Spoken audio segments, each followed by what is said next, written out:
Beyond those two pieces, the third are your unique perks. And perks are those tokens of thanks that you give to people in exchange for their gift.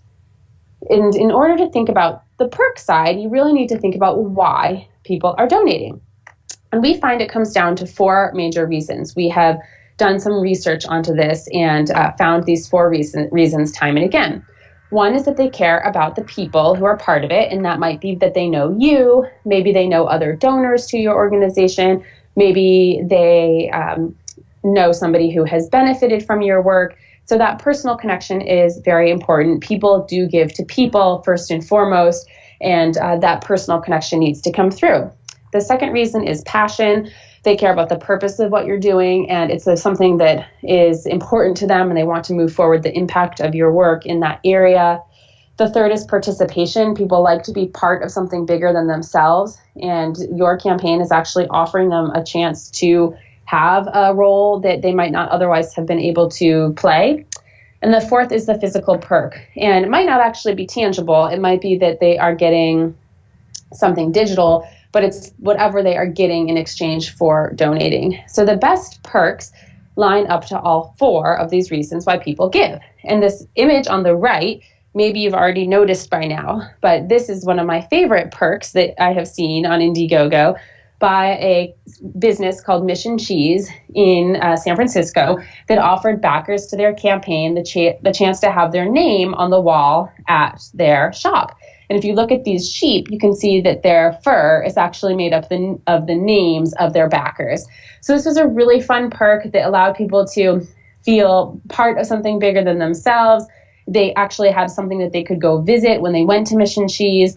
And it's really fun and creative. So it hit multiple of these reasons why people donate, and clearly was successful as there are a lot of names on the wall there. And it is key to be creative with your perks. Generally, it's just important to have them. Campaigns with perks raise much more than campaigns without. We do find that the $25 perk is the most popular, so I would highly recommend having a $25 perk.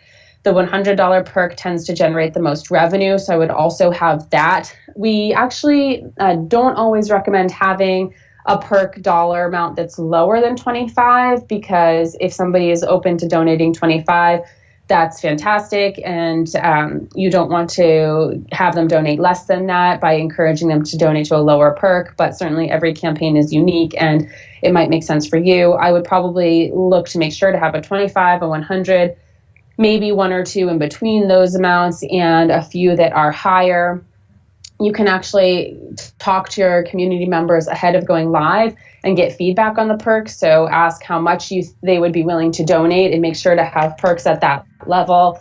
And don't have all of your perks go live on day one, because you want to release perks as your campaign goes, so that you have exciting content to release over time and get people to come back to your campaign, possibly donate again, possibly share that exciting announcement about a perk with the community. You can have limited quantities of perks, so you could have only a certain number available, and that makes people excited to be part of something exclusive. So that's one thing you can do. Do make sure to keep fulfillment in mind. It can be challenging if you have a perk that is very time intensive for you and many people claim it. So you can manage that with having limited numbers, and make sure that you're able to fulfill, whether that's shipping your perk or creating a video if you've promised to make a thank you video. Those are the types of things you just want to make sure to manage on your end. And certainly be creative, have fun with it.